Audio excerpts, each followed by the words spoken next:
Bonjour et bienvenue pour cette nouvelle interview Mac Centre dans le cadre des Régionales 2021 où nous avons le plaisir d'accueillir aujourd'hui Nicolas Forissier, tête de liste Ensemble faisons gagner nos territoires et en outre député LR de l'Indre. Vous défendez la liste de l'Union de droite du Centre et des Indépendants. Tout de suite, pour démarrer, nous partons sur une des priorités de votre programme qui pour autant n'est pas une compétence de la région, la sécurité.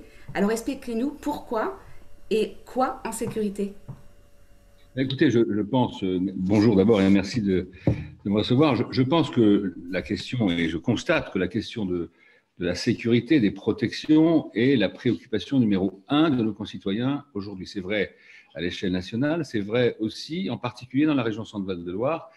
C'est pas, je ne dis pas cela parce qu'on a eu ces horribles assassinats et une montée de la tension, y compris médiatique, sur ces questions depuis quelques semaines. Ça fait des mois que j'y pense et ça fait des mois que je considère qu'à l'instar de ce qui s'est fait dans d'autres régions, je pense aux Hauts-de-France, au Grand Est, à la région francilienne, à la Normandie d'Hervé Morin, Auvergne, Rhône-Alpes, je pense que nous devons nous emparer de ce sujet dans la région Centre-Val de Loire et faire 100% de ce que la région peut faire en matière de soutien à la sécurité des citoyens, des personnes et des biens, et au partenariat qu'on peut conduire avec un certain nombre d'autres acteurs dans ce domaine. Donc on va s'emparer de ce sujet. Je vous le dis tout de suite, il y aura un vice-président en charge de la sécurité, de la protection, de la prévention. Et ce sera d'ailleurs, je pense, le général Lizuret, qui est adjoint au maire de Chartres, mais qui a été directeur général de la gendarmerie ces dernières années et qui est quelqu'un d'extrêmement compétent dans ce domaine. Alors, en termes de mesures concrètes, puisque ce n'est pas la compétence de la région, qu'est-ce que vous pourriez faire à votre niveau? La région a beaucoup de compétences diverses et soit directement, soit en partenariat, elle peut et elle doit, c'est ce que je pense, mettre cette question de la sécurité au premier rang. Donc concrètement, on a la compétence transport-mobilité. Dans le domaine du transport, il faut faire en sorte de sécuriser les transports qui sont directement gérés par nous ou qui sont gérés en partenariat. Je pense par exemple aux organisateurs de transport dans les métropoles, à la CNCF. On doit développer des partenariats, mais aussi agir directement. C'est de la vidéoprotection dans les gares, c'est une brigade de police régionale des transports qui peut être amenée à intervenir sur un certain nombre de sites ou de lignes en fonction des besoins. Il ne s'agit pas de mettre des agents de sécurité partout. En tout cas, ce n'est pas l'option que pour l'instant je retiens. Mais par contre, il faut être réactif et pouvoir sécuriser les sites. J'observe que ce qui s'est fait dans ce domaine sur l'agglomération d'Orléans, par exemple, il y a une police intercommunale des transports, a eu des résultats tout à fait considérables et sécurise les gens. De même, je souhaite qu'on puisse intervenir sur les lycées, qui sont aussi une compétence directe du conseil régional, de façon à sécuriser au maximum les personnels, les enseignants, et évidemment les lycéens. C'est valable d'ailleurs pas simplement dans les murs des lycées, avec toutes sortes de solutions techniques que nous mettrons en œuvre, mais c'est aussi valable par des opérations de prévention contre le trafic de drogue, le harcèlement, qui peut être parfois extrêmement dramatique. Donc, la région doit mobiliser tous ses moyens financiers, d'accompagnement, de partenariat pour faire tout ce qu'elle peut faire en matière de sécurité et de protection. Ça va très loin. Vous savez, concrètement, aujourd'hui, dans les bases subventionnables des aides aux entreprises, il n'y a pas les équipements de sécurité. Pourquoi ne pas le mettre? Pour permettre aux entrepreneurs, aux agriculteurs de sécuriser leur chantier, leur entreprise. Moi, j'entends trop souvent des entrepreneurs me dire on m'a volé du gasoil dans mes camions quand ce n'est pas le camion qu'on a volé. Donc, il y a un certain nombre de choses qu'on peut faire concrètement en aidant les entrepreneurs. Idem pour les communes. La vidéoprotection bien faite, bien utilisée. Et donc, ce n'est pas seulement un problème de moyens financiers, mais aussi un problème d'organisation et de conseil, d'ingénierie. C'est quelque chose que nous pouvons développer en partenariat avec les communes ou les communautés de communes et d'agglomération. Donc, voilà, donc, il y a un ensemble de mesures très précises. Il ne s'agit pas d'être dans l'incantation. Moi, je ne suis pas dans la démagogie ou dans l'idéologie. Je pars de l'expérience. Les listes que je conduis sont des listes d'élus locaux très engagés, représentatifs de tous les territoires de notre région. Et sur ce sujet, qui est une des principales préoccupations de nos concitoyens, eh bien, nous devons agir. Il y a beaucoup d'actions très concrètes, et ça correspond d'ailleurs à la ligne de fond de de la campagne que je veux conduire et de l'action que nous allons mettre en œuvre, ce que j'explique depuis le début, c'est que nous devons avoir une région qui revient sur le terrain, qui part des problèmes, qui part des acteurs et de leurs projets, non pas une région qui a une vision d'en haut et qui veut impulser des politiques supplémentaires par rapport à celles de l'État d'en haut. Nous allons repartir d'en bas des territoires, et y compris sur cette question de la sécurité, de la prévention. Et j'ai envie de vous dire d'une certaine façon que sur toutes les politiques qu'on veut conduire, il s'agit aussi d'assurer les sécurités. Parce qu'on pourrait avoir une vision extensive des choses. On parlait ces derniers temps du gel dans les vignes et chez les arboriculteurs. Investir massivement pour accompagner préventivement, en anticipant les viticulteurs ou les arboriculteurs face aux risques climatiques du gel, c'est aussi une façon d'assurer une forme de sécurité pour ces producteurs. Donc on peut le décliner, mais il est clair que la sécurité des personnes et des biens est évidemment une priorité pour nos concitoyens. Merci. Alors, Vous abordiez oui, le transport. Je crois que mon collègue Fabrice Simoès a des questions à vous poser. oui, bonjour.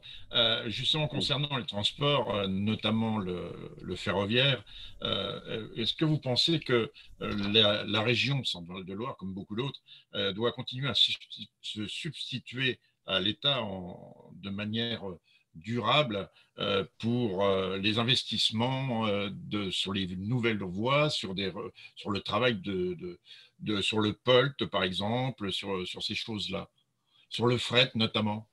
Alors, écoutez, sur le fret, c'est un cas particulier. Nous avons plusieurs lignes de fret à rétablir dans la région Centre-Val de Loire. Je pense notamment à la portion Busancé-Loches, par exemple, entre l'Indre et l'Indre-et-Loire, mais il y en a d'autres. C'est une compétence à la fois économique et de mobilité. Ça me paraît assez cohérent que même si l'État intervient, nous prenions le leadership sur ces lignes et que nous essayons de même sur un certain nombre de petites lignes qui ont été soit laissées en déshérence, soit qui sont peu utilisées, que nous ayons là aussi des investissements dans les années qui viennent, parce qu'il faut rétablir ce qu'on appelle le chevelu des infrastructures. Maintenant, sur les grandes infrastructures, la région peut accompagner, mais c'est quand même aussi à l'État de prendre sa part, parce qu'il s'agit souvent non seulement d'aménagement du territoire régional, mais aussi d'aménagement du territoire national. Donc, il va y avoir un débat, un dialogue qui a déjà lieu aujourd'hui, je pense, mais qu'il faut qu'on conduise avec beaucoup de fermeté à l'égard de l'État. Le POLT, par exemple, la région peut accompagner. Le projet futur d'un éventuel TGV Grand Centre Auvergne qui a été porté ces dernières années, qui est repoussé à plus loin, là aussi la région doit jouer son rôle d'accompagnement, mais ce n'est évidemment pas la région qui va financer intégralement ce type d'investissement. Donc, il va y avoir un dialogue, j'espère, plus qu'une confrontation entre l'État, la SNCF et le Conseil régional sur ces questions de grandes infrastructures. Par contre, sur, encore une fois, la proximité, il me paraît normal que la région puisse intervenir de façon plus motrice, si je puis dire. Alors justement, au niveau de la région, est-ce que vous allez maintenir la gratuité des transports scolaires, par exemple? C'est très concret. Oui, bien sûr. Je vous rappelle que c'est le département de l'Indre, d'où je viens, qui avait institué le premier la gratuité des transports scolaires, avec simplement un forfait annuel, parce qu'il faut un minimum de responsabilisation, et c'est d'ailleurs toujours le cas. Donc, moi, je n'ai pas du tout la volonté de remettre ce sujet sur la table. C'est un service que doit rendre la région, mais par contre, sur les transports scolaires, la vraie question, c'est de savoir si le service est bien rendu dans les territoires. Et j'ai eu beaucoup de dossiers ces derniers mois que j'ai portés au niveau de la région, avec pas toujours des réponses très satisfaisantes, sur le fait qu'en réalité, là aussi, on décide d'un arrêt ou non en fonction de règlements qui sont fixés à Orléans, et on ne se préoccupe que très peu, ou alors sous la pression, et vraiment il en faut beaucoup, des situations particulières qui parfois peuvent être dramatiques pour des familles ou des enfants qui sont tout seuls. Donc, ce n'est pas parce qu'un enfant est seul et non pas qu'il n'y a pas deux enfants qu'il ne faut pas regarder la possibilité au moins que le bus s'arrête pour prendre cet enfant. Je dis ça très concrètement, mais on a besoin de souplesse. Du temps où les choses étaient gérées par les départements avec les syndicats locaux, ça se passait bien, on trouvait le maximum de solutions. Aujourd'hui, on a énormément de difficultés, les élus locaux s'en plaignent beaucoup, et ils ont raison, parce qu'on a une région qui est très lointaine par rapport aux réalités de l'aménagement, de la modification année après année des circuits de cars scolaires. Il faut retrouver de la proximité, du bon sens. C'est absolument nécessaire. Et cette question des transports scolaires, de ce point de vue-là, est encore une fois très symbolique de la nécessité qu'il y a à changer complètement le fonctionnement du conseil régional. Il faut qu'on arrête de partir d'en haut avec une vision presque parfois autoritaire et en tout cas très bureaucratique, très lointaine. Il faut que la région reparte des réalités du terrain, des problèmes des gens, des projets des acteurs, des communes, des associations, des entrepreneurs, des agriculteurs. Et donc, je trouve d'ailleurs que, encore une fois, ce manque de souplesse sur les transports scolaires montre bien la nécessité de changer le logiciel de fonctionnement du conseil régional et c'est ce que nous allons faire. Vous parlez de réalité de terrain, pour reprendre vos termes, une qui est certaine et qui fait partie des priorités des Français, c'est la santé. Nous sommes un désert médical. Aujourd'hui, c'est une préoccupation première dans un des sondages sortis aujourd'hui de France 3. Qu'est-ce que vous pouvez proposer pour la santé? Est-ce qu'il nous faut un deuxième CHU? Alors moi, j'en suis convaincu. C'est une des propositions que nous faisons. Alors, est-ce que c'est un CHU? Est-ce que c'est un CHRU, un centre hospitalier régional universitaire? L'important, c'est de le construire avec Tours. Moi, je ne veux pas qu'on oppose Tours et Orléans. Mais on sait que la région centre est la seule région de France, Corse mise à part, qui n'a pas du tout de CHU, mais c'est la seule région de France qui n'a qu'un seul CHU. Toutes les autres régions en ont au moins 2. Et ça veut dire quoi? Ça veut dire que les étudiants qui passent 10, 11 ans dans une ville universitaire et qui sont au centre hospitalier universitaire, par exemple, de Tours, par définition, quand ils s'installent, et c'est naturel, parce qu'ils y ont fait leur vie, parce que peut-être ils ont trouvé leur conjoint, etc., eh ben, ils ont plutôt tendance à s'installer dans la périphérie, pas très loin en tout cas de leur centre de formation, et aussi parce que c'est un moyen pour eux de rester en lien avec leurs profs. Et quand on commence sa carrière de médecin, dans le monde actuel, ben, on a besoin d'être rassuré, d'être pas trop loin, d'avoir le conseil en direct, etc. Et donc, ça veut dire, par exemple, qu'on n'a pas trop de problèmes de médecins autour de Tours, mais par contre, on en a beaucoup dans l'Eure-et-Loir, en Loiret, évidemment, dans le Berry. Donc, je pense qu'il faut qu'à Orléans, on ait un autre pôle de formation de médecins. C'est une décision stratégique. Elle relève évidemment de la compétence de la région. Il faudra le faire en partenariat. Il faudra le faire avec volonté. Mais je crois que c'est une des réponses à moyen terme que nous pouvons apporter. Dans le court terme, évidemment, la question, c'est comment on fait pour tenir les 10-15 ans qui viennent et recruter suffisamment de médecins alors que nous sommes la dernière région en nombre de médecins par habitant. C'est un échec considérable de ce point de vue de la majorité sortante et de M. Bonneau. Donc, ça fait 23 ans et demi qu'ils sont au pouvoir et nous avons reculé année après année pour finir par être les derniers. C'est un sujet quand même. Donc, M. Bonneau nous a annoncé il y a 1 an et demi 150 médecins salariés par la région. On en est à 5,4 équivalents temps plein. C'est le chiffre qu'il nous a donné il y a quelques semaines en commission permanente. En réalité, on sait que sur ces 5,4, il y en aurait 4 qui étaient déjà médecins, qui ont juste changé de statut, donc ce n'est pas des médecins en plus. Et maintenant, on nous en annonce 300. C'est quand même très démagogique. Le sujet, il n'est pas là. Le sujet, je pense que c'est ce que nous ferons en tout cas, il consiste d'abord et avant tout, au-delà de l'histoire du projet de formation supplémentaire de médecins sur l'Orléanais, mais il s'agit d'abord de doper, d'accompagner, de travailler avec les départements, les communautés de communes et d'agglomération, mais en particulier les départements dont c'est une compétence. Les départements, ils s'occupent du social. Et moi, je préfère travailler en partenariat avec les départements et avec les collectivités territoriales plutôt que de construire une politique à part en plus. Donc, nous ferons ce travail. Et c'est un travail de dentelle parce qu'il faut trouver des stages, favoriser ces stages, mettre en place des bourses, aller recruter les médecins, faire de la communication, accompagner quand les médecins s'installent sur un territoire sous toutes les formes possibles, y compris en recherchant un emploi pour le conjoint. Ce sont c'est toute une action que moi je préfère qu'on vienne renforcer ce qui se fait déjà au plus près des territoires dans les départements avec une coordination régionale au besoin, qu'on le fasse en partenariat et non pas à part. Et puis vous avez, pour répondre à cette question, un autre sujet d'ailleurs qui est essentiel, c'est aussi, et c'est plus globalement, ça concerne beaucoup d'autres catégories de professionnels, c'est l'image de la région.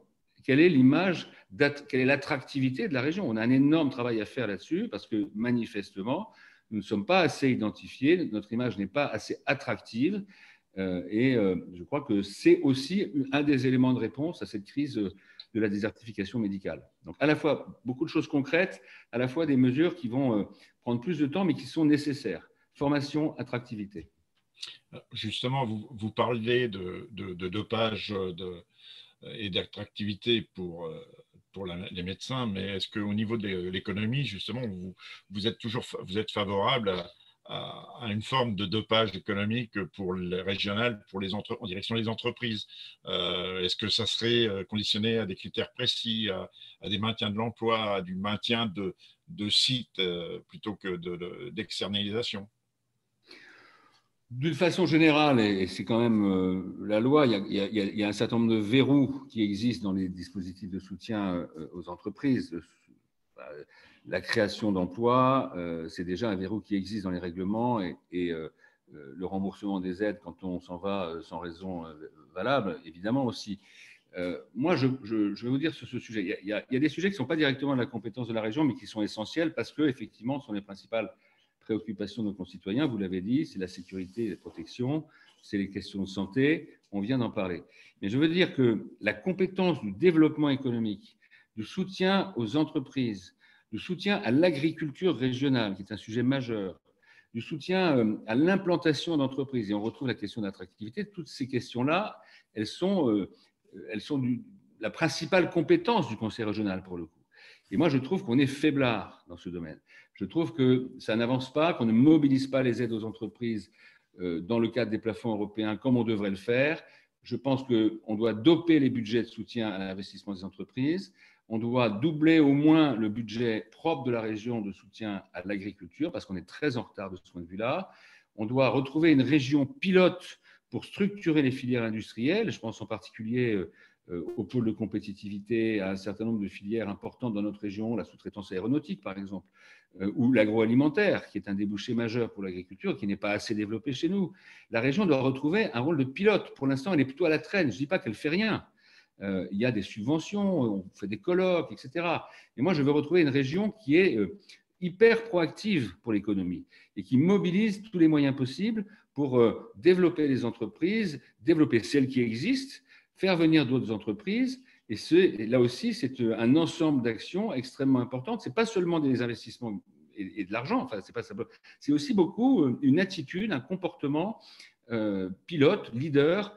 Et c'est ce que demandent les acteurs. Moi, j'ai beaucoup parlé avec les réseaux consulaires, avec les réseaux les organisations patronales, avec ce matin encore, j'étais au labo d'Orléans, les incubateurs, les chercheurs qui ont envie de monter leur boîte, etc. On a besoin de pilotage, de simplification. Je pense notamment que DevUp doit aussi devenir une agence qui prend en charge les démarches administratives, parfois même les dossiers d'installation classés à la place de l'entrepreneur qui fait de l'ingénierie pour accompagner l'installation ou le développement des entreprises. Il faut qu'on retrouve vraiment une région hyper pilote, active, stratégique sur les questions d'économie, beaucoup plus qu'aujourd'hui. Et ça passera aussi par la formation des jeunes, puisque ça, c'est une préoccupation. Les jeunes vont pas très bien, encore moins les étudiants. Des forums avaient été mis en place. Est-ce que vous les maintiendrez? Et est-ce que vous maintiendrez cette formation professionnelle, justement aussi pour favoriser l'accès à l'emploi et au développement des entreprises? Évidemment, puisque c'est une compétence très importante de la région. On n'a pas de développement économique si on n'a pas de formation adaptée. Quand je dis formation adaptée, ça veut dire quand même qu'il faut qu'on fasse évoluer le système pour permettre une meilleure corrélation entre les besoins des entreprises ou les débouchés réels en termes d'emploi dans la vie professionnelle et les formations. Et ça suppose que la région a perdu la loi lui a enlevé le pilotage de l'apprentissage. Elle n'est plus qu'en deuxième rideau, si je puis dire, pour investir et pour accompagner, mais ce n'est plus la région qui pilote. Par contre, elle a récupéré une compétence très importante qui est l'orientation. Et l'orientation, ça commence très jeune. Et il faut que là, sur cette question de l'orientation, nous soyons extrêmement actifs là aussi pour faire connaître le monde de l'entreprise, faire connaître les métiers aux jeunes générations et favoriser par ce biais la bonne adéquation entre ce que peuvent offrir les entreprises, le monde professionnel en termes de débouchés et d'emploi et les formations qu'on va proposer aux jeunes. Donc, c'est un vaste chantier. Là aussi, il y a des tas de choses qui se sont faites, mais je crois qu'il faut qu'on remette un peu tout à plat, qu'on le fasse tranquillement avec les différents acteurs et qu'on essaye de faire avancer les choses de façon très pragmatique. Vous voyez, là aussi, en partant du terrain. Le terrain, c'est quoi? C'est quels sont les besoins en termes de développement professionnel qui pourraient offrir des emplois. Il ne s'agit pas d'envoyer des jeunes sur des filières qui sont sans débouchés ou avec trop peu de débouchés. Il faut essayer de trouver la bonne connexion. Et c'est un travail compliqué et la région ne peut pas le faire seule. Elle doit le faire évidemment en partenariat avec tous les acteurs. Je voudrais rajouter d'ailleurs une chose sur les questions de formation. J'y suis très attaché. Vous savez bien que depuis 1 an et demi, 2 ans, on a beaucoup de jeunes qui ont été dans des formations qui ont été réduites, affaiblies, parce que le Covid fermait les universités, empêchait les stages, bloquait l'apprentissage pratique dans certaines entreprises. Et je ne voudrais pas que ces 2 années de formation se traduisent pour 2 promotions, si vous voulez, par une plus grande difficulté à accéder au marché du travail. Donc, on proposera dans un plan de rebond immédiat, qu'on mettra en œuvre immédiatement dès l'été, notamment de financer intégralement des stages pour tous les jeunes qui ont besoin d'un stage. Ce sera un financement exceptionnel. Je veux que ce soit un stage d'au moins 2 mois. On prendra tous les frais en compte, y compris le coût de la gratification ou d'autres coûts éventuels pour l'entreprise, pour faire une espèce d'opération de rattrapage en offrant des chances de se former directement dans l'entreprise pour les jeunes qui ont été dans cette situation très difficile, comme beaucoup d'autres, durant le Covid. Justement, là, au niveau des jeunes et des étudiants, il y a à l'heure actuelle des aides qui sont apportées par la région liées à la pandémie. Est-ce que, dans quelle mesure vous allez les continuer ou est-ce que vous allez en arrêter quelques-unes? On continuera tout ce qui est nécessaire tant que les causes de ces aides existent. Et puis après, il faut sortir progressivement. Mais c'est peut-être l'occasion aussi de revoir entièrement, pour l'améliorer. Il ne s'agit évidemment pas de réduire, mais plutôt peut-être trouver une meilleure adéquation pour l'avenir avec les soutiens qu'on peut apporter aux jeunes. Je pense qu'il y a notamment des sujets qui sont très importants. Moi, j'y suis très attaché aussi. C'est par exemple le logement pour les jeunes travailleurs, les jeunes apprentis. C'est souvent un problème majeur qui empêche du coup la mobilité de ces jeunes vers d'autres régions parce que ça coûte trop cher aux familles, etc. En fait, c'est la mobilité pour y aller et c'est comment on se loge sur place. Dans ma ville, moi, à l'époque, tout le monde disait c'est de la folie. On a fait un foyer des jeunes travailleurs. On l'a reconstruit entièrement. Il y a 52 lits. Il est super bien géré par une association régionale pour l'habitat des jeunes qui fait très bien son travail. Eh bien, il y a une liste d'attente. On est dans l'Indre, hein, il y a une liste d'attente qui est incroyable. C'est plein à 100%. Donc, on voit bien qu'il y avait des besoins très importants et on peut y répondre. Donc, on peut imaginer, et c'est ce que nous ferons, un plan de développement de l'habitat pour les jeunes qui commencent leur vie professionnelle, qui n'aboutit pas forcément à construire des centres importants, 50, 60, 100 lits. Ça peut être aussi dans des communes plus petites, l'occasion de restructurer 2 ou 3 bâtiments et de faire 4 ou 5 logements en plein centre-bourg. L'important, c'est d'offrir à proximité des lieux d'apprentissage ou de formation professionnelle du logement qui soit adapté, évidemment, qui est un coût extrêmement modique, compte tenu des APL et des autres aides possibles. Généralement, quand la collectivité s'y met, eh bien, ça permet vraiment d'offrir une solution.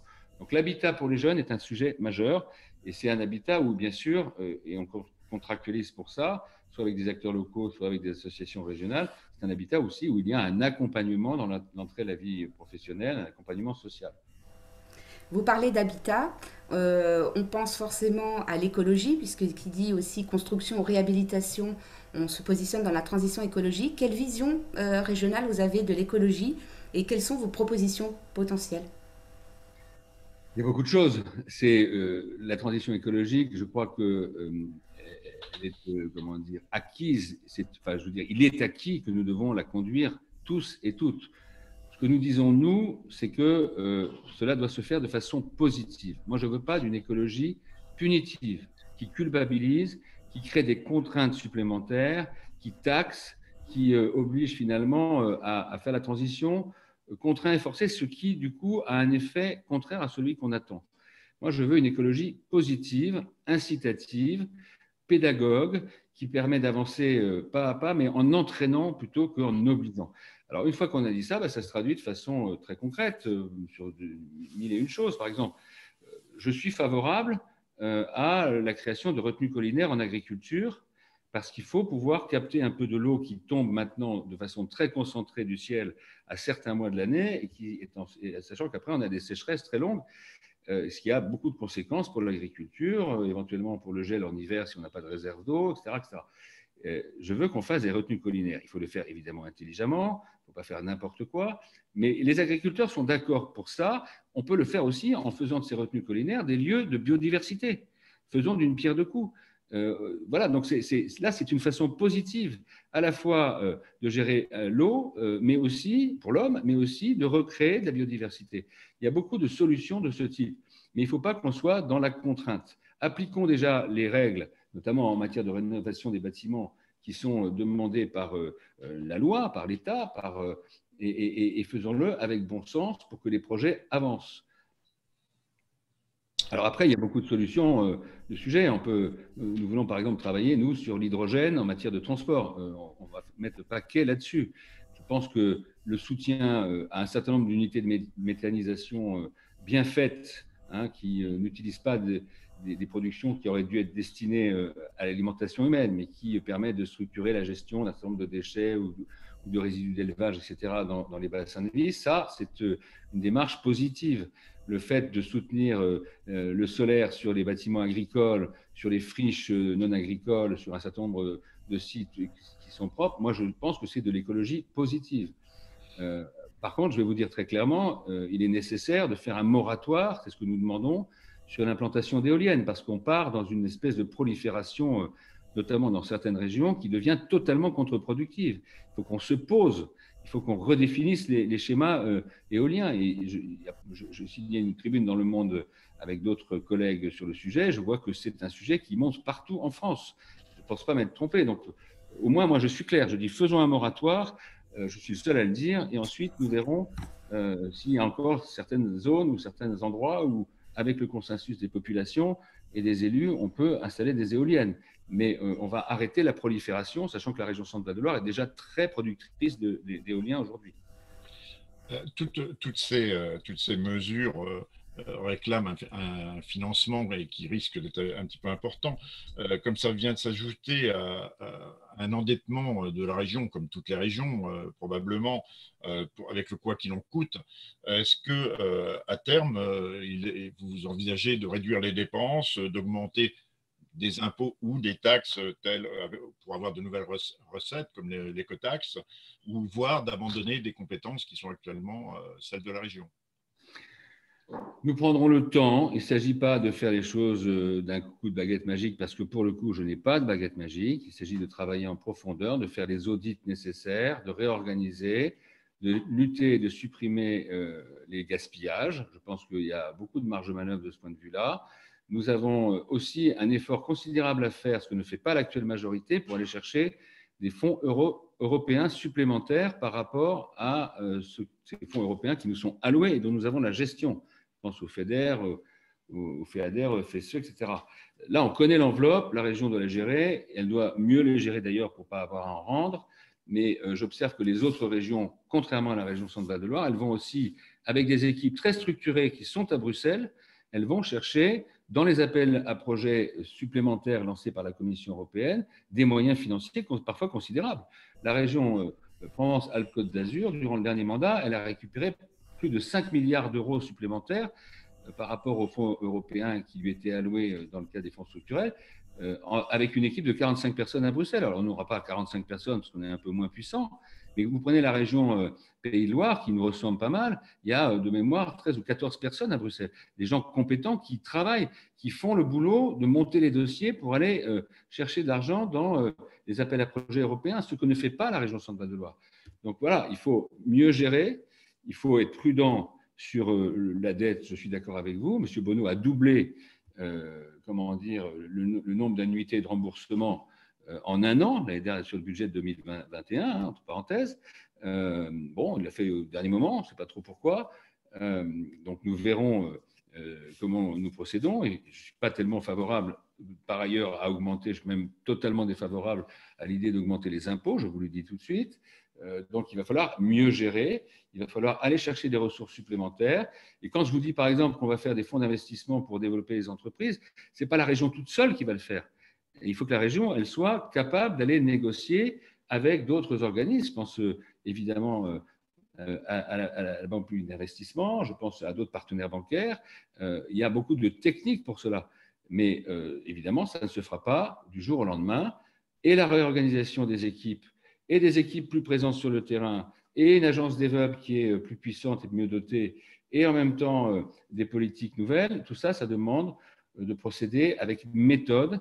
Et écoutez, j'ai plutôt l'impression que les élus d'expérience qui sont sur mes listes et qui ont géré depuis longtemps des collectivités, on est certainement la liste qui a le plus d'élus dans nos rangs, eh bien, nous sommes plutôt en situation de le faire.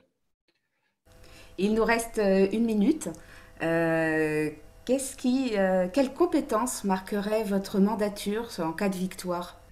Toutes les compétences sont importantes, mais c'est sûr que le fait d'embrasser la compétence de la sécurité, de la protection, de la prévention pour tous les publics fragiles, pour tous les risques qui sont encourus, eh bien, c'est une compétence nouvelle que nous prenons en main. Donc peut-être que c'est celle-là qui va marquer, comme vous le dites, l'histoire de ce mandat, puisque ça n'était pas fait avant. Nous allons le faire avec détermination, avec pondération, mais avec détermination. Donc peut-être est-ce là la réponse.